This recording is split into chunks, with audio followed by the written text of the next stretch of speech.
Good morning everyone and welcome back. हमारा जो oil hydraulic and pneumatics यानी कि जो OHP सब्जेक्ट है उसके अंदर आप लोग का आज के नए लेक्चर में स्वागत है। जो हम लोग टॉपिक पढ़ रहे थे the application of the fluid power, जो एप्लीकेशन है मतलब जो यूजेस है कि भाई फ्लूइड पावर जो है लिक्विड के अंदर जो एनर्जी है उसको हम लोग कौन सी जगह पे कौन सी फील्ड में किस तरह से यूज़ कर रहे हैं उसकी एप्लीकेशन के बारे में हम लोग डिस्कस कर रहे थे। ये जो क्वेश्चन है बहुत बड़ा है तो इसके 2 लेक्चर ऑलरेडी हो चुके हैं। आज हम लोग तीसरे लेक्चर के साथ इस टॉपिक को फिनिश करने की ट्राई करेंगे। कुछ चीज़ें जो आपको लेक्चर देखते देखते नोट डाउन करनी है। तो लास्ट लेक्चर की बात करते हैं। लास्ट लेक्चर के अंदर हमने इंस्ट्रूमेंटेशन है ना और ऊपर जो गैस इंडस्ट्री है उसके बारे में हमने एप्लीकेशन के अंदर देख लिया था कि भाई किस तरह से इंस्ट्रूमेंटेशन और गैस इंडस्ट्री के अंदर ग्लास इंडस्ट्री के अंदर फ्लूइड पावर या फिर जो न्यूमेटिक सिस्टम है, जो गैस है, जो एयर से चलने वाली सिस्टम है, उसकी एप्लीकेशन देख ली थी। ठीक है, उसके बाद हमने देखा था जिग एंड फिक्सर की एप्लीकेशन। बेसिकली जिग्स और जो फिक्सर होते हैं वो work holding device, work clamping device, tool holding device के तौर पे यूज़ होते हैं कंपनी के अंदर। जैसे कि आपको किसी मशीन के ऊपर किसी वर्क पीस को फिनिश करना है या उसका मशीनिंग करना है तो हम लोग वर्क पीस को रिजिडली क्लैंप करने के लिए जिग्स और फिक्सर वाले सिस्टम यूज़ करते हैं। तो उसके अंदर work holding device, clamps, stopper and inductors, तो ये जो सारे डिवाइस है वो बेसिकली वर्क को रिजिडली क्लैंप करने के लिए यूज़ करते हैं। तो अगर कई बार ऐसा होता है कि भाई वर्क पीस की साइज़ ज़्यादा होती है, उसका वेट ज़्यादा होता है या फिर उसके ऊपर कटिंग फोर्स ज़्यादा लगता है तो उस टाइम पे हमको थोड़ा और मजबूती से वर्क पीस को क्लैंप करने की ज़रूरत रहती है। तो उस टाइम पे हम लोग हाइड्रोलिक सिस्टम या फिर न्यूमेटिक सिस्टम की मदद से क्विकली यानी कि फटाफट थोड़ा स्पीडीली क्या करेंगे, वर्क पीस को लोड अनलोड या फिर क्लैंप माउंट अनमाउंट करने की प्रोसेस के लिए हाइड्रोलिक या फिर न्यूमेटिक सिस्टम को यूज़ करेंगे। क्लियर है? चलिए आगे बढ़ते हैं। नेक्स्ट जो एप्लीकेशन है उसके बारे में हम डिस्कस करने वाले हैं तो वो है मशीन टूल। ठीक है, तो ये भी हो चुका है मशीन टूल। आप जानते हैं कि भाई ऑटोमेटिक टरेट होता है, मल्टी स्पिंडल लेथ मशीन होता है, मल्टी स्पिंडल CNC मशीन होता है, गैंग ड्रिलिंग मशीन होता है, ठीक है, वर्टिकल ड्रिलिंग मशीन होता है। ऐसे जो बड़े बड़े ड्रिलिंग मशीन आते हैं उसके अंदर जो कटिंग टूल होते हैं उसको बेसिकली हैंडल करने के लिए हम लोग हाइड्रोलिक या फिर न्यूमेटिक सिस्टम यूज़ कर सकते हैं। कई बार हम लोग जो हमारा कूलेंट होता है उसको स्प्रे करवाने के लिए, ठीक है, बड़े बड़े जो शाफ्ट होते हैं जिसका वेट ज़्यादा होता है उसको लिफ्ट यानी कि उठाने के लिए, लोड अनलोड करने के लिए भी hydraulic cranes, pneumatics crane, hoist उसका यूज़ करते हैं। तो यहाँ तक हो गया था लास्ट लेक्चर में। आज आगे बढ़ते टॉपिक के अंदर। नेक्स्ट जो इम्पोर्टेंट एप्लीकेशन है फ्लूइड पावर इंजीनियरिंग की वो है मटेरियल्स हैंडलिंग। मतलब वर्कशॉप के अंदर, डिपार्टमेंट के अंदर, फैक्ट्री के अंदर जो एक जगह से दूसरी जगह पे मटेरियल ट्रांसफ़र होता है कंटिन्यूसली, उसके अंदर हम लोग फ्लूइड पावर इंजीनियरिंग और न्यूमेटिक सिस्टम को यूज़ करेंगे। तो कई एप्लीकेशन आपने देखी होगी जैसे कि जैक होता है, हाइड्रोलिक जैक है ना, गाड़ी का पंचर हो जाता है तो उसको लिफ्ट करने के लिए, फिर जो लिफ्ट होती है बड़े बड़े अपार्टमेंट कॉम्प्लेक्स के अंदर तो वो हो जाएगा जैक, लिफ्ट। होइस्ट का मतलब क्या होता है, जो ओवरहेड क्रेन होती है ना, जो मोबाइल क्रेन होती है, जो स्टेशनरी क्रेन होती है, तो उसके अंदर आप लोग सिस्टम यूज़ कर सकते हैं। फॉर्कलिफ्ट आपने देखा होगा, छोटा सा ट्रक होता है ना, बेसिकली जो पूरा बंच बनता है, पूरा बैच बनता है मटेरियल का या फिर प्रोडक्ट का, है ना, उसको ऐसे बंच में बना के ऐसे बंच में अरेंज करके रखेंगे और नीचे से क्या करेंगे, उसको फोर्कलिफ्ट की मदद से उठा के पूरा इसको क्या करेंगे, ट्रांसफ़र कर देंगे। ठीक है। कन्वेयर सिस्टम, जैसे कि चेन कन्वेयर आता है, बेल्ट कन्वेयर आता है। ठीक है। तो उसके अंदर भी आप लोग हाइड्रोलिक सिस्टम और न्यूमेटिक सिस्टम को यूज़ कर सकते हैं। क्लियर है। देखिए सब जगह है एप्लीकेशन, तो बहुत ही इम्पोर्टेंट टॉपिक है। अगर एग्ज़ाम पॉइंट ऑफ व्यू देखेंगे तो अभी इसमें से आपको 7 मार्क का क्वेश्चन पूछ सकते हैं, और प्रैक्टिकल पॉइंट ऑफ व्यू देखेंगे कि भाई इम्पोर्टेंस क्या है सब्जेक्ट का, तो यहाँ पे भी आपको थोड़ा बेसिक ओवरव्यू मिल जाएगा सब्जेक्ट का कि भाई उसकी एप्लीकेशन के अकॉर्डिंगली ये सब्जेक्ट कितना इम्पोर्टेंट है, क्यों मैकेनिकल इंजीनियर को इसके बारे में ब्रीफ नॉलेज होना चाहिए। चलिए नेक्स्ट एप्लीकेशन है मेडिकल। अब आप बोलेंगे सर हम तो थे बायोलॉजी में चले गए, हम बेसिकल है इंजीनियर। ठीक है। तो जो मेडिकल जो इक्विपमेंट बनते हैं है ना, वहाँ पे भी कई तरह के मशीन यूज़ होते हैं। तो मैंने आगे भी बोला था कि जहाँ जहाँ मशीन होंगे वहाँ वहाँ मैकेनिकल इंजीनियर होगा। तो मेडिकल में भी अगर मशीन है तो लोग हमें कैसे भूल सकते हैं। ठीक है। तो उसकी एप्लीकेशन देखेंगे फ्लूइड पावर की, कि भाई जो मेडिकल इक्विपमेंट होता है such as a breathing agitators ना, जो हमको ऑक्सीजन का मास्क लगाते हैं है ना, जो फोर्सफुली किसी को ब्रीथिंग करवाना है, तो वो इक्विपमेंट होता है। वहाँ पे हम लोग एयर कंप्रेस गैस, जो ऑक्सीजन का सिलेंडर होता है वो कंप्रेस ही होता है, उसको कंप्रेस करके ही भरते हैं। देखिए वहाँ पे हमारी एप्लीकेशन आ गई। ठीक है। हार्ट असिस्ट डिवाइस, जैसे यहाँ पे हम लोग पूरा हार्ट का जो कार्डियोग्राम करते हैं है ना, या फिर जब वो डेथ हो जाता है तो वो शॉक दे के थोड़े झटके दे के है ना, कार्डियक कंप्रेशन बोलते हैं उसको, कार्डियक कंप्रेशन है ना। फोर्सफुली हार्ट को क्या करते हैं, बाहर से फोर्स लगाते हैं ताकि वो वापस दबक के वापस ब्रीथिंग करना चालू कर दे। कई बार ऐसा होता है इमरजेंसी में, तो वो जो मशीन है वो हाइड्रोलिक सिस्टम से चलता है, न्यूमेटिक सिस्टम से चलता है। ठीक है। फिर जो डेंटल ड्राइव्स होते हैं, जैसे कि आपने देखा होगा कि छोटे छोटे मोटर्स होते हैं ना, जो हमारे मुंह में डाल के उसका फिनिशिंग करते हैं, ग्राइंडिंग करते हैं, जो दांत खराब हो जाते हैं उसको बाहर से साफ करते हैं, ऊपर का लेयर निकाल देते हैं। तो वो जो सारी इक्विपमेंट है, छोटे छोटे जो मोटर होती है, छोटे छोटे शाफ्ट घूमते हैं, उसके ऊपर छोटी छोटी कटर लगा के उसको लोग ऑपरेट करते हैं। तो वो है ना, वो आपको ऐसा लगेगा कि इलेक्ट्रिसिटी से चल रही है, लेकिन बेसिकली वो इलेक्ट्रिसिटी से नहीं चलेगी, वो चलेगी न्यूमेटिक सिस्टम से, यानी कंप्रेस एयर की मदद से। ठीक है।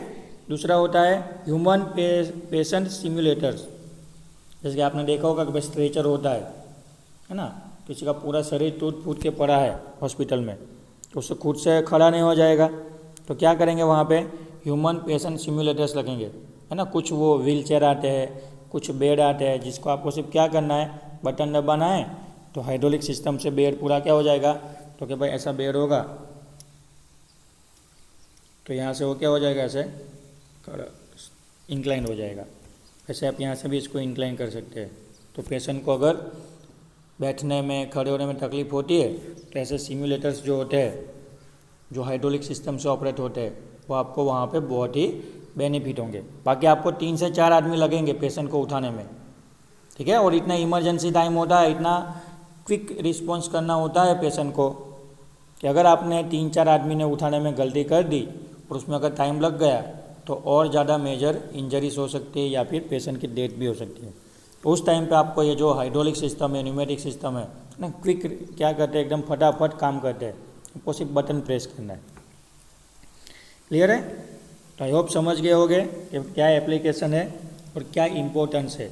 चलिए एक और थोड़ा आगे बढ़ते हैं है ना। सबका पसंदीदा टॉपिक आ रहा है मूवी।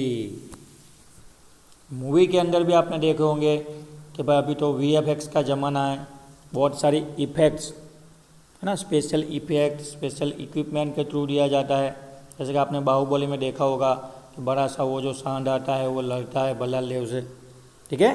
तो वो सब एक्चुअल में नहीं होता है, उसके लिए क्या करते हैं वो लोग, हाइड्रोलिक सिस्टम से, या फिर जो आपने देखा होगा कि भाई जो कैमरामैन बैठता है, अभी तो ड्रोन आ गए, पहले ड्रोन नहीं थे, तो पूरा कैमरामैन क्या होता था, एक हाइड्रोलिक क्रेन की मदद से उसको ऊपर उठा देते, तो कैमरे के साथ डायरेक्टर या फिर कैमरामैन भी ऊपर जाता था और कितनी हाइट से वो क्या करता था, शूटिंग करता था।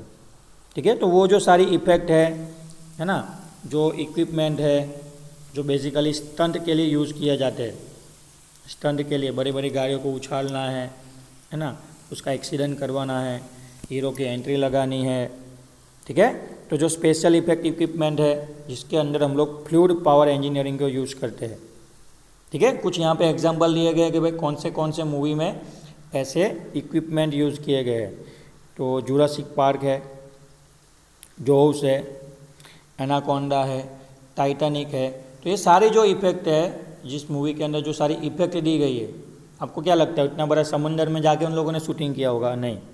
इतने बड़े जंगल में जाके डायनासोर को लाए होंगे? नहीं। ये सारी क्या है, उन लोगों ने एक वर्चुअल इफेक्ट क्रिएट की है ना। तो वर्चुअल इफेक्ट क्रिएट करने के लिए, उसके अंदर मोशन लाने के लिए उन लोगों ने भरपूर हाइड्रोलिक सिस्टम और जो प्लेटफॉर्म होता है, हाइड्रोलिक प्लेटफॉर्म जो अपने आप ऊपर नीचे मूव होते हैं, ठीक है, उसको यूज़ किया होगा।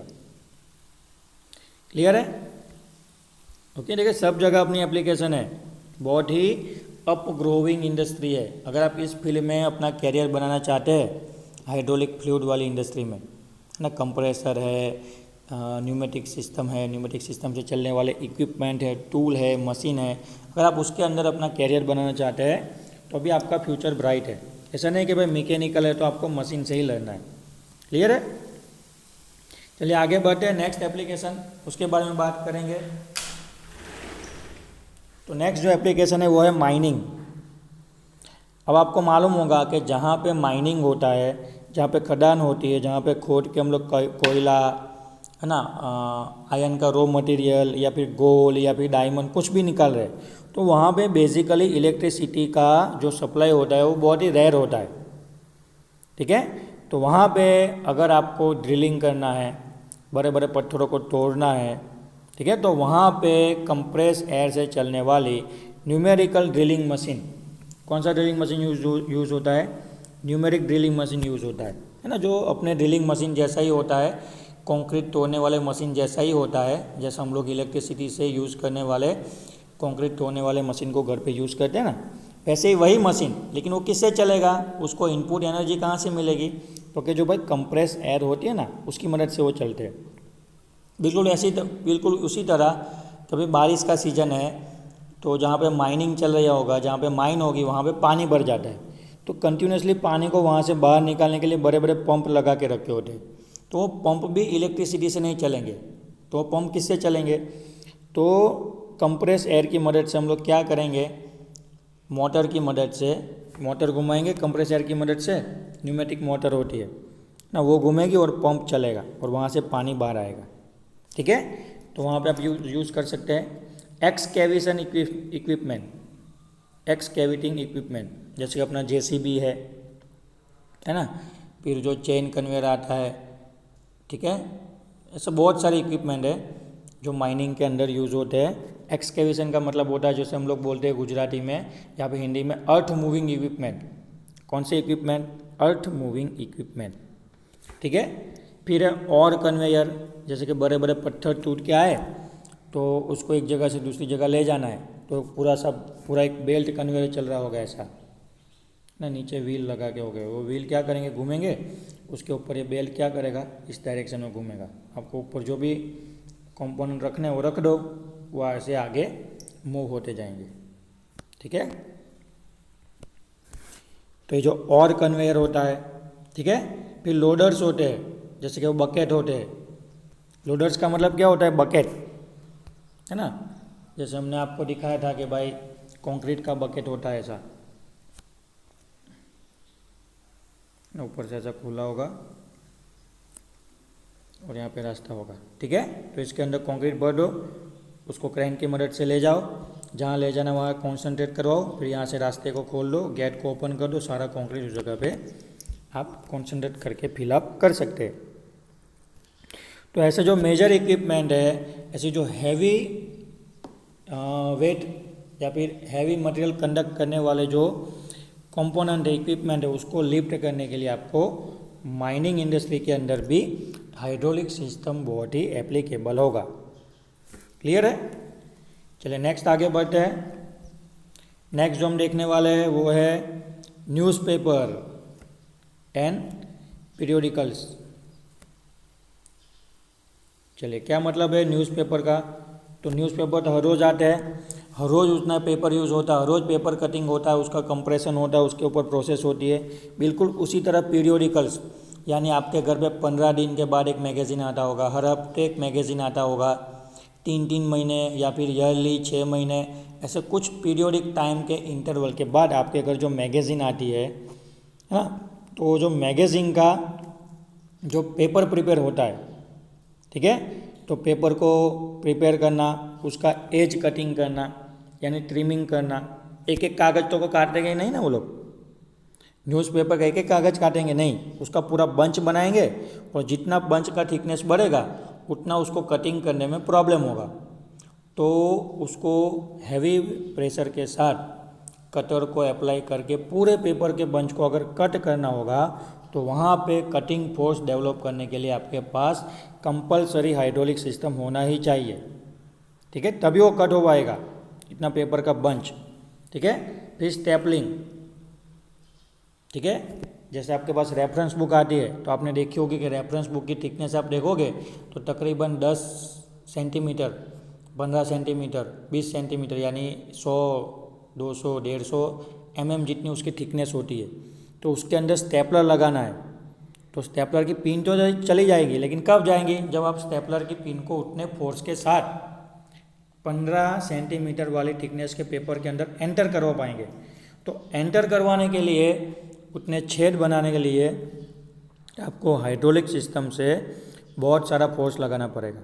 तो स्टेपलिंग के लिए आप यूज़ कर सकते हैं, ठीक है। फिर है प्रेसिंग, पेपर को दबाना है, कंप्रेस करना है, उसके लिए यूज़ हो सकता है। बंडल वार्पिंग, पेपर के बंडल को क्या करना है, वार्पिंग यानी ऐसा पूरा गोल गोल बैंड करके जो बॉबिन बनाते हैं, जो बंच बनाते हैं, जो रोल बनाते हैं, तो जो रोलिंग करना होता है, वार्पिंग करना होता है, उसके अंदर भी हम लोग हाइड्रोलिक सिस्टम को यूज़ कर सकते हैं। क्लियर है? तो यहाँ तक रखते हैं आज के लेक्चर में। क्या क्या देख लिया आज हमने? तो आज हमने एप्लीकेशन के अंदर देख लिया material handling system, medical equipment, movies यानी एंटरटेनमेंट के अंदर, माइनिंग इंडस्ट्री के अंदर, और जो न्यूज़पेपर और जो मैगज़ीन्स पब्लिश होती है उसका जो प्रिंटिंग एरिया होता है, उसका जो प्रिंटिंग प्रेस होता है, वहाँ पे भी आपको भरपूर जो हाइड्रोलिक सिस्टम है, न्यूमेटिक सिस्टम है, उसके इक्विपमेंट देखने को मिलेंगे, यानी उसकी एप्लीकेशन वहाँ पे भी एप्लीकेबल है। लास्ट देख लेते हैं ऑयल इंडस्ट्री। ऑयल इंडस्ट्री में क्या होता है, तो कि भाई ज़मीन खोद के अंदर से हम लोग कच्चा ऑयल यानी क्रूड ऑयल निकालते हैं, ठीक है। तो वहाँ पे भी अगर आपको ऑफशोर का मतलब क्या होता है, समंदर के अंदर आपको समुंदर का जो बॉटम है वहाँ पे आपको रिग्स यानी खोद काम करके, खुदाई करके वहाँ से ऑयल निकालना है, तो पानी के अंदर आपको जाना है, नीचे समंदर के बॉटम पे, और वहाँ पे आपको क्या करना है, रिग्स यानी खोद के हॉल बनाना है खुदाई करके।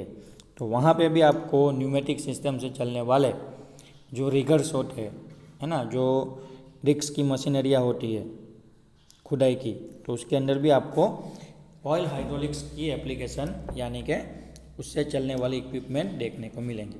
तो यहाँ तक रखते हैं आज के लेक्चर में। थैंक यू सो मच, मिलेंगे नेक्स्ट लेक्चर में। Keep studying and be safe. Thank you.